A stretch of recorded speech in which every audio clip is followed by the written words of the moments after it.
안녕하세요. 저는 올해 60대 초반의 여자입니다. 이곳에서 제가 겪었던 일들을 이야기하려고 하니 조금 떨리네요. 어느 곳에서도 말하지 않았던 내용인데 여기에서 올라오는 사연들을 들어보니 제 이야기도 여러분들 못지않게 놀라워서 한번 써내려가 봅니다. 최근에 저는 정말 힘든 일을 겪었어요. 살면서 어떻게 이런 나쁜 인간을 만날 수 있을까라는 생각도 많이 했고요.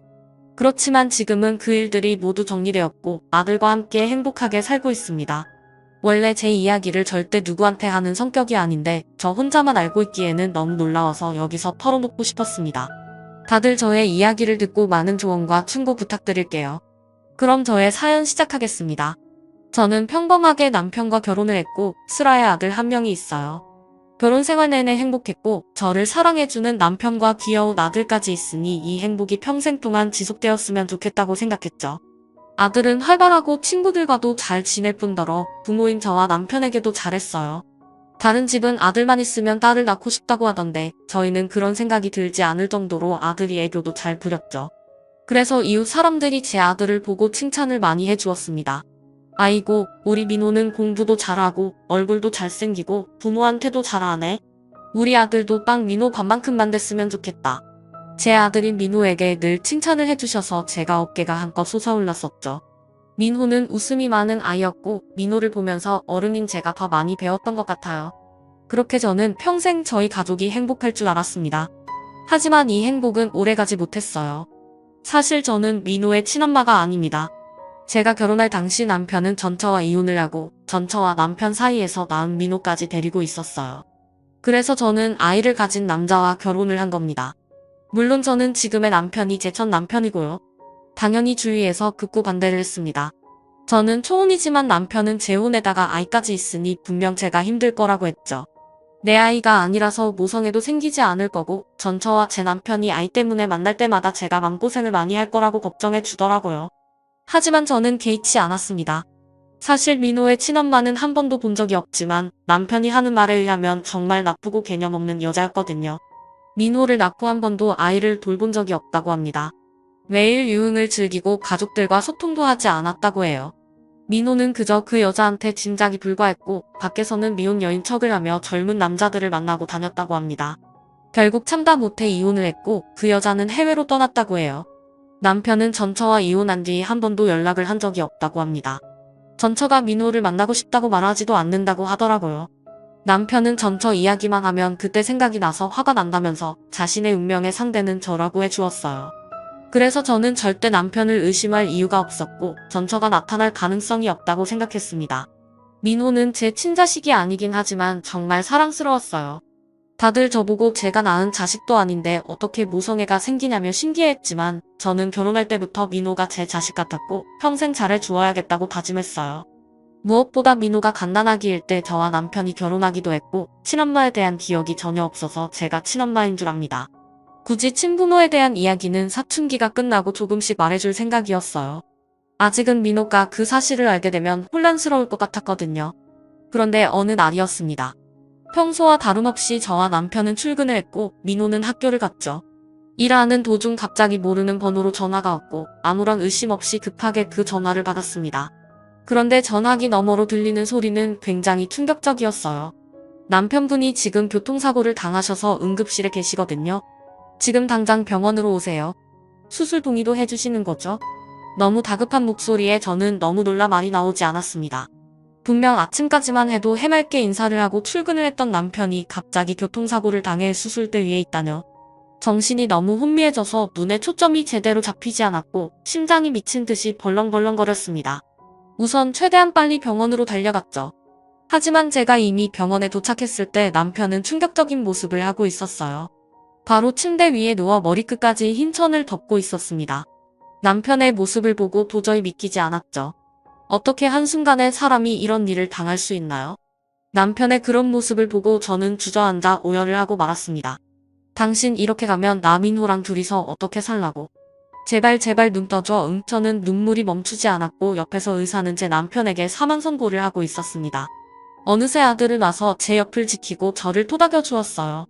분명 아들도 슬플 텐데 아들은 오히려 목 놓아 우는 저의 등을 토닥여 주었습니다. 저는 울다가 거의 실신을 할 지경이었어요. 그리고 남편의 장례는 거의 아들이 주도를 해서 치렀습니다. 저는 말할 힘도 없었고 몸을 움직일 수도 없었어요. 하지만 이런 저를 두고 갓 고등학생이 된 아들이 척척했습니다. 사람들은 남편의 장례식장에 와서 저의 물꼬를 보고 더 마음 아파하셨죠. 영정 사진에 있는 남편의 얼굴을 보는데 눈물이 마를 날이 없었습니다. 남편이 없는 삶은 전혀 상상이 안 되는데 말이죠. 그렇게 마지막 날까지 장례를 치르고 있는데 갑자기 장례식장 밖에서 무언가 부서지는 소리가 들렸습니다. 사람들은 비명을 질렀고 다들 그 소리가 나는 곳으로 달려갔죠. 저도 놀라서 급히 그곳으로 달려갔는데 제 남편 장례식장 앞에 있던 화환들이 모두 다 쓰러졌어요. 그런데 그걸 쓰러뜨린 사람은 바로 제 아들이었습니다. 갑자기 왜 이런 건지 너무 놀라 아들을 바라보았는데 아들 앞에 있던 사람의 정체는 굉장히 충격적이었어요. 바로 시누이였습니다. 사실 남편한테는 하나뿐인 시누이가 있어요. 그런데 그 시누이도 남편과 피 한 방울 섞이지 않은 가족입니다. 남편의 부모님이 재혼을 하셔서 남편과 시누이는 남남인 사이인 거죠. 그래서 성인이 되어서도 아주 가끔씩 서로 연락을 하고 지냈습니다. 저는 결혼 초에만 시누이의 얼굴을 한 번 본 적이 있었는데 그 뒤로 한 번도 연락하고 지내지 않았다가 남편의 장례식장에서 본 것이죠. 그런데 대체 제 아들에게 무슨 말을 한 건지 아들의 얼굴은 창백했고 시누이는 옆에서 이 상황이 재밌다는 듯이 지켜보고 있었습니다. 그래서 저는 그곳으로 가서 시누이에게서 아들을 떼어놓으려고 했죠. 당연히 아들을 가로막아서서 시누이에게 한마디 하려고 했습니다. 그런데 그때 아들의 행동은 굉장히 충격적이었어요. 아들을 보호하려던 그때 갑자기 아들이 제 어깨를 힘껏 잡았어요. 그리고 마구 흔들며 말을 했습니다. 당신이 내 친엄마가 아니었어? 어떻게 그런 사실을 나한테 말하지 않았던 거야? 평생 이렇게 나 바보로 살게 하려고 했어. 지금까지 엄마라고 믿었던 사람이 알고 보니 우리 아빠와의 불륜녀였다고 생각하니까 너무 역겹고 토 나와. 태어나서 민호의 그런 살벌한 눈빛은 처음 보았습니다. 시누이는 민호에게 거짓말을 들어놓았어요. 제가 남편과 재혼한 이유가 바로 불륜 때문이라고 말이죠. 민호의 친엄마와 남편 사이에서 제가 남편과 불륜을 저질렀고 그것 때문에 전처가 도망을 갔다고 거짓말을 했습니다.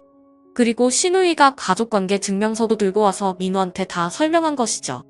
그래서 민호는 정신이 혼미해졌던 겁니다. 그곳에 있던 모든 사람들이 다 저희의 이야기를 들었어요. 순식간에 사람들은 다 저를 손가락질하며 말했습니다. 뭐야 완전 착한 아내인 줄 알았더니 알고 보니 불륜녀였어. 아이고 전처가 불쌍해서 어떡해. 역시 사람은 겉만 보고 판단하면 안 돼. 저렇게 착하게 생겨서 가정이나 파탄내고 아유 착착착이 말을 하시며 하나 둘씩 장례식장을 떠났어요. 시누이는 이 상황이 재밌다는 듯이 웃음을 참고 있었고 민호는 짐을 싸서 장례식장을 나갔습니다. 그리고 몇 분 후 장례식장에 남은 사람은 저와 시누이였죠. 화가 미친 듯이 났고 이 상황을 어떻게 해결해야 할지 너무 막막했습니다. 그래서 저는 시누이를 미친 듯이 째려봤어요. 미쳤어요? 여 없는 말을 짓거려요? 평생 연락 한 번 없다가 지금에서야 찾아와서 이렇게 거짓말하는 이유가 뭔데요? 당장 민호한테 가서 거짓말이었다고 말해요. 하하 언니도 진짜 웃기다. 내가 지금 가서 사람들한테 제가 거짓말했다고 말할 것 같아요. 제 부탁 딱 한 가지만 들어주면 민호한테 솔직하게 말할게요. 내가 했던 말 다 거짓말이라고요? 부탁이 뭔데요?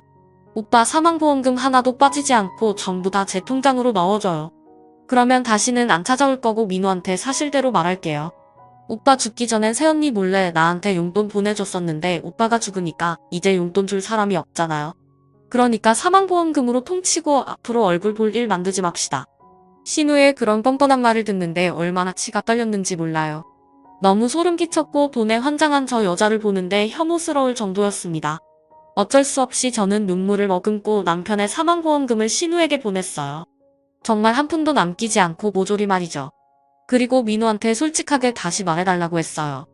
신우애는 끝까지 알겠다고 했지만 결국 약속을 지키지 않았습니다.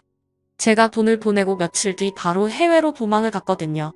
그래서 민호는 끝까지 저에 대한 오해는 풀지 못했습니다. 정말 눈물이 미친 듯이 났어요. 제가 아무리 불륜이 아니었다고 해도 민호가 제 말을 들을 리가 있나요? 솔직히 친엄마가 아닌 건 맞았지만 그것 빼고 신우이가 한 말은 전부 다 거짓말이었습니다. 너무 억울하고 한순간에 가정을 파탄낸 불륜녀가 되어버렸죠. 민호는 그날 이후로 학교도 잘 나가지 않았고 열심히 하던 공부도 손을 놓았어요. 학교에서 사고도 쳐서 자주 불려갔습니다. 예전에 활발하고 친구가 많았던 민호는 사라진 지 오래였죠. 제가 아무리 말해도 민호는 제 말을 믿어주지 않았습니다. 그리고 혼자서 친엄마를 찾겠다며 이리저리 다니는데 마음이 너무 쓰이더라고요. 민호는 포기하지 않았고 저와 한 집에서 같이 살았지만 저를 투명인간 취급했습니다. 확실히 남편이 저희 곁에 없으니 생활이 힘들긴 했어요.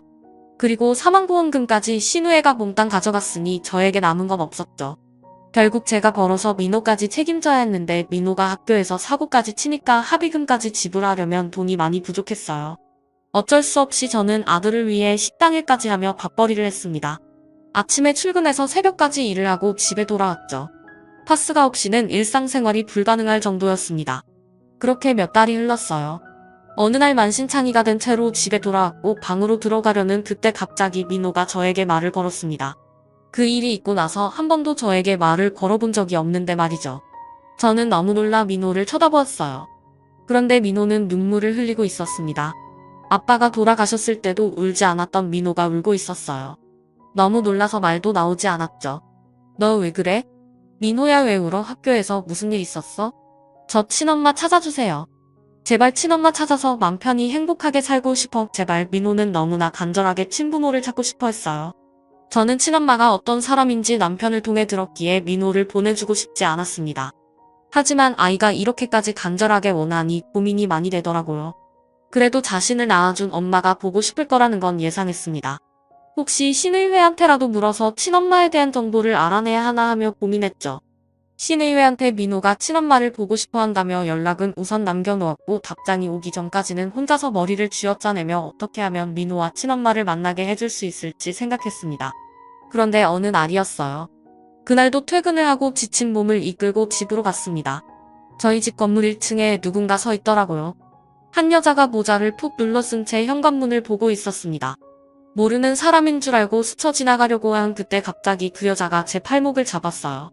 혹시 납치라도 당하는 건가 싶어 너무 놀라 소리를 쳤죠. 비명을 지르니 그 여자가 급히 제 입을 막더라고요. 그 여자와 눈이 마주쳤고 저는 한순간에 바로 알아볼 수 있었습니다. 그 여자는 바로 민호의 친엄마였어요. 제 남편의 전처말입니다. 대체 여긴 어떻게 알고 온 건지 모르겠지만 정말 놀랐어요. 그리고 그 여자는 저에게 말했습니다. 민호 데리러 왔어. 당장 민호 불러. 그런데 그 순간 집에서 갑자기 민호가 나왔어요. 몽둥이 같은 걸 들고 나왔죠. 아마 제 비명 소리를 듣고 나온 것 같았습니다. 그런데 그때 제 입을 막고 있던 민호의 친엄마는 저를 내동댕이 치고 갑자기 민호에게 달려가 민호를 안았어요. 그리고 펑펑 울기 시작했습니다. 그 순간 민호는 자신의 친엄마라는 직감이 왔는지 자신의 친엄마를 안고 같이 울었죠. 엄마 왜 이제 왔어? 내가 엄마 얼마나 보고 싶었는지 알아? 우리 아들 엄마가 많이 늦었지? 이제 엄마랑 같이 아무도 모르는 곳 가서 둘이서 행복하게 살자. 얼른 짐 싸고 내려와. 그 순간 저는 너무 놀랐어요. 민호가 제가 아닌 다른 사람 보고 엄마라고 하는 것도 너무 충격적이었는데 저와 상의도 없이 민호를 데려간다니요. 저는 안고 있는 두 사람을 떼어놓으며 절대 안 된다고 했습니다. 제가 그래도 지금까지 키워왔는데 저와 상의도 없이 데리고 가는 건 나 아니라고 생각했죠. 그리고 남편 말에 의하면 전처는 모성애도 없고 유흥에 환장한 여자라고 했는데 그런 여자한테 민호를 맡길 수 없었습니다. 하지만 제가 이런 말을 하니 갑자기 무언가 제 얼굴에 내리꽂혔습니다. 바로 그 여자는 제 뺨을 때린 거였어요. 당신 왜 이렇게 뻔뻔해? 내 남편이랑 바람나서 결혼이나 한 주제에 뭐 상이 내가 뺏어간 우리 아들 이제서야 찾아간다고 하는데 내가 뭔데 이래라 저래라야? 우리 민호 너 같은 여자한테서 잘하게 할 수 없으니까 당장 데리고 갈 거야. 아줌마 저도 엄마 따라갈래요. 그동안 키워주셔서 감사했습니다. 하지만 저는 엄마를 두고 바람 피운 아빠도 싫고 저희 가정을 파탄한 아줌마가 더 미워요. 그동안 키워주신 건 감사하지만 이젠 친엄마도 찾았으니 엄마에게 갈게요. 이 말을 하며 민호는 짐을 싸고 나왔습니다. 정말 제가 이런 일까지 당해야 하나 싶더라고요. 눈물이 미친 듯이 나고 억울해 죽는 줄 알았습니다. 민호는 뒤도 돌아보지 않고 친엄마를 따라갔어요. 제가 이렇게 배신을 당할 줄은 꿈에도 몰랐죠. 얼마 뒤 민호는 제 호적에서 지워졌고 그 여자의 아들로 등록이 되었어요. 저는 다시 혼자가 되었답니다. 민호가 떠난 후 남편과 민호와 함께 살던 과거가 자꾸 머릿속에서 떠오르니까 일상생활이 힘들었어요. 민호를 위해 일을 하고 돈을 벌었던 건데 민호가 제 옆에 없으니 산낙이 없어졌죠. 무기력한 채로 하루하루를 살아가고 있었죠. 늘 3명이던 집에 저 혼자니까 집에도 들어가기 싫었고 혼자서 그렇게 지냈습니다. 시간이 어떻게 지났는지 모르겠어요. 그동안 민호는 한 번도 연락을 하지 않았고 제가 가끔 연락을 하면 제 연락은 받지 않았죠. 그렇게 살다 보니 어느덧 10년이라는 세월이 흘렀습니다. 10년 동안 저는 일만 했던 것 같아요. 우연히 민호랑 똑같은 이름이나 민호와 비슷하게 생긴 사람을 보면 혹시 민호인가 싶어 한 번 더 쳐다보고 그렇게 되더라고요.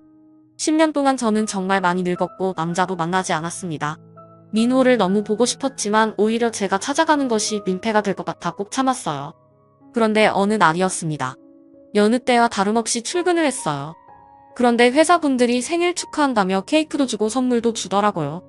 제가 10년 동안 늘 혼자 생일을 보내다 보니 생일이었는지 기억도 나지 않았습니다. 미역국을 안 먹은 지도 꽤 오래되었고요. 그날 회사분들이 생일이니 일찍 퇴근을 하라길래 정말 오랜만에 퇴근 시간에 맞춰 퇴근을 하고 집으로 갔죠. 아무런 생각 없이 현관문 앞으로 갔습니다. 그런데 저희 집 현관문 앞에 누군가 서 있었어요. 덩치 큰 남자 한 명이 서 있길래 도둑인가 싶어 너무 놀랐습니다. 제가 도망치려 하는 그때 갑자기 그 남자는 말을 했어요. 저, 민호예요. 민호라는 두 글자를 듣자마자 제 발을 멈췄고 저는 얼굴을 자세히 살폈습니다. 모자를 쓰고 있어서 몰라봤는데 다시 보니 민호가 맞았어요. 10년이라는 세월이 흘렀지만 옛날 얼굴 그대로 있더라고요. 그런데 그때 민호는 갑자기 제 얼굴을 보자마자 울음을 터뜨렸고 갑자기 제 앞에서 무릎을 꿇었습니다. 두 다리를 꿇은 채 저에게 말을 했죠. 제가 정말 잘못했습니다. 키워주신 정도 모르고 바보같이 행동했어요. 너무 늦게 찾아와서 정말 죄송합니다. 민호는 울먹이며 저에게 대뜸 사과를 하기 시작했어요. 너무 놀라서 민호를 이렇게 세우고 집으로 우선 들인 후 이야기를 나누었죠. 10년 동안 정말 보고 싶었던 민호였는데 이렇게 우연히 찾아오니 너무 반갑더라고요. 대체 왜 지금까지 연락이 없다가 이제야 찾아와서 저에게 사과를 하는지 이유가 궁금했습니다. 민호는 꼴이 엉망인 채로웠었고 우선 따뜻한 차를 내어주며 민호가 자신의 이야기를 꺼낼 때까지 기다려주었죠. 그리고 몇 분 후 민호는 입을 열기 시작했어요. 제 친엄마라며 찾아왔던 그 여자. 다 속셈이 있었어요. 저를 호적에 올리고 자신의 빚을 다 저한테 떠넘길 셈이었더라고요. 그리고 아까 통화하는 걸 몰래 들었는데 지금 엄마가 간암에 걸렸다고 해요. 근데 제 허락도 없이 저한테 간이식 받으려고 하더군요. 그냥 건강검진하러 병원 가자고 했던 건데. 그리고 더 놀라운 사실은 따로 있었어요. 민호의 신장을 이식받은 후 민호를 해외에 팔아넘기려고 했다고 합니다. 어떻게 이런 끔찍한 생각을 할 수 있나요? 민호는 그 사실을 듣고 바로 집에서 뛰쳐나왔다고 해요. 민호 명의로 바뀐 빚들은 어떻게 감당해야 하고 간이식도 강제로 해줘야 할 것 같아서 너무 걱정된다고 했죠. 과거에 저를 떠난 것이 너무 후회된다고 했습니다. 어떻게 자기 아들한테 그런 짓을 벌일 수 있을까요? 민호의 친엄마는 모성애라고는 하나도 없었고 그저 이용할 목적으로 민호를 찾아와 연기를 해가며 민호를 자신의 호적에 등록한 겁니다. 그 여자의 속셈에 너무 소름이 끼쳤어요. 민호가 이런 상황에 처했다고 하니 제가 더 화가 나더라고요. 그리고 저는 민호를 그 집에서 구출해내 주기로 했죠. 민호는 사실 그동안 제가 민호한테 연락했던 걸 다 알고 있었는데 친엄마가 답장을 못하게 막았다고 합니다. 그리고 집 밖에서 한 발자국도 못 나가게 했다고 해요. 정말 무서운 사람이었습니다. 그리고 그때 민호에게서 연락이 왔습니다. 민호에게서 당장 집으로 전화를 하라는 연락이었죠. 민호는 겁을 먹은 채 제 집 전화로 자신의 친엄마한테 연락했습니다. 어머 우리 아들 어디야? 엄마가 나가지 말라고 했는데 몰래 나갔네. 오늘 너 저녁밥 없다. 그리고 우리 오늘 건강검진하러 병원 가기로 했잖아. 언제 집에 올 거야? 그 목소리를 듣는데 소름이 끼쳤죠. 민호는 손이 덜덜 떨리고 있었고 무서웠는지 눈에 눈물도 맺혔습니다. 그리고 저도 모르게 그 전화를 낚아챘어요. 야 이 미친 사람아 민호 내가 데리고 있으니까 앞으로 다시는 민호 볼 생각하지 마. 뭐? 간이식? 너 같은 계집애들은 죄를 짓고 살아서 안 걸리면서 벌 받는 거야. 민호 앞으로 빚 넘긴 걸로 너 신고할 거야. 이 말을 하고 전화를 또 끊었습니다. 민호는 벙찐 채 저를 쳐다보았죠. 이렇게 큰 소리 치시는 거 처음 봐요. 그렇게 민호와 저는 다시 둘이서 살기 시작했습니다. 민호는 다시 일을 하기 시작했고 다시 예전 생활처럼 살기 시작했어요. 혹시라도 나중에 빚쟁이들이 민호를 찾아와서 해코지를 할까봐 미리 경찰에 신고를 했습니다. 민호의 동의도 받지 않고 엄마가 빚 명예를 바꿨다며 말이죠. 민호의 친엄마는 민호한테 수없이 연락을 했고 당장 집으로 오라며 협박도 했어요. 이제 20대 후반인 민호도 자신의 사생활이 있는 건데 그걸 이해해주지 못했습니다. 평생 동안 민호가 아무것도 못하고 자신의 울타리 안에서 지내길 원했죠. 민호 대신 제가 나서서 민호의 방패망 역할을 해주었습니다. 그렇게 몇 달간 살았던 것 같아요. 그동안 민호는 생활비를 벌면서 저희의 생활에 보탬이 되어 주었고 저도 오랜만에 집에 민호가 있으니까 기분이 묘하더라고요. 정말 오랫동안 바라던 일이 일어나니 꿈만 같더라고요. 과거엔 10년 동안이나 외롭게 홀로 지냈는데 이젠 그토록 원했던 아들이 생긴 기분이었죠. 하지만 아직 법적으로는 민호는 그 여자의 아들이니 보호자 역할을 해줄 수도 없었습니다. 그런데 어느 날이었어요. 그날도 여느 때와 다름없이 평범한 하루였죠. 하지만 그날 저희는 충격적인 소식을 듣게 되었습니다. 바로 민호의 친엄마가 하늘나라로 갔다는 소식이었죠. 결국 간암이 심해져서 손을 쓸 수도 없게 되었고 결국 눈을 감고 말았다는 연락을 받았습니다. 저와 민호는 너무 놀라 아무것도 할 수 없었어요. 정말 증오하고 싫어하던 사람이었는데 갑자기 이렇게 떠나다니요. 그리고 그 여자가 죽으면 정말 모든 빚이 다 민호한테 전해지는데 말입니다. 장례식장에 가야 할지 말아야 할지도 엄청나게 고민을 했지만 그래도 가야 한다고 생각했어요. 그래서 저와 민호는 그 여자의 장례식장으로 갔습니다. 민호는 자신의 친엄마가 돌아가셨다고 하니 많이 힘들어 보였어요. 장례식장에 가서도 눈에 초점이 없었고 제가 많이 부축해 주었습니다. 그런데 장례식장에서 상주복을 입고 있는 뜻밖의 인물을 보고 말았어요. 저와 민호는 그 여자를 보고 두 눈이 휘둥그레졌죠. 그 사람은 민호의 친엄마의 영정사진 앞에서 오열을 하고 있었습니다. 바로 신우이였어요. 저에게 남편의 사망보험금을 빼앗고 민호한테 거짓말을 한 뒤 해외로 도망간 신우이였습니다. 그렇게 찾으려고 해도 못 찾았는데 왜 민호 친엄마의 장례식장에 와 있는지 이해가 되지 않았죠. 신우이와 민호의 친엄마가 대체 무슨 사이인 건지 납득이 되지 않았습니다. 저와 민호는 신우이의 옆에 갔죠. 그런데 신우이는 저와 민호를 보자마자 달려들었고 냅다 민호의 멱살을 잡으며 말했습니다. 야, 네가 여기가 어디라고 와. 네가 간이식만 해줬어도 우리 언니 안 죽었어. 우리 언니 죽인 사람 바로 나야. 아니 언니라니요? 어떻게 세상에 이런 일이 일어날 수 있나요? 미친 듯이 혼란스러웠습니다. 장례식장은 난장판이 되었고 사람들이 말리다 못해 결국 경찰까지 불렀어요. 그리고 저희 3명은 경찰서로 가서 조사를 받게 되었죠. 대체 신우이와 민호의 친엄마가 무슨 사이길래 언니라고 하는지 궁금했습니다. 그래도 경찰서 가기 전까지는 저와 재혼하기 전까지는 자신의 새언니였으니까 둘 사이가 돈독해서 그런 줄 알았어요. 그런데 경찰서 가서 신우이의 가족관계 증명서를 보는데 기겁을 하고 말았습니다. 바로 신우이와 민호의 친엄마는 자매 사이였거든요. 남편과 신우이가 전혀 남남 사이인 건 알았지만 이렇게까지 꼬였을 줄은 꿈에도 몰랐습니다. 그리고 두 사람은 계획적으로 사기를 치고 다니고 둘이서 번갈아가며 해외로 도망을 다녔던 거죠. 신우이가 저한테 빼앗아간 남편의 사망보험금도 전부 둘이서 계획한 일이었다고 합니다. 정말 말도 안 되는 소리였죠. 두 사람이 단순히 친한 사이도 아니고 자매 사이라니요. 경찰들도 이렇게 가족 단위로 사기를 치고 다니는 사람은 처음이라고 합니다. 그런데 신우이는 경찰서에 와서도 정신을 차리지 못했고 자기 언니 살려내라며 펑펑 울었죠. 저와 민호가 그 두 사람에게 당했던 모든 일들이 다 계획적이었다고 생각하니까 화가 미친 듯이 나더라고요. 그래서 저희는 신우이를 고소했고 법대로 하기로 했습니다. 뿐만 아니라 민호를 저의 아들로 다시 입양을 하기로 했죠. 그리고 죽기 전 민호 앞으로 빈명예를 바꾸어 놓은 것도 다 신우이 명의로 바꾸었습니다. 친엄마가 자신의 자식한테 이럴 순 없잖아요. 엄마 같지도 않은 사람이었습니다.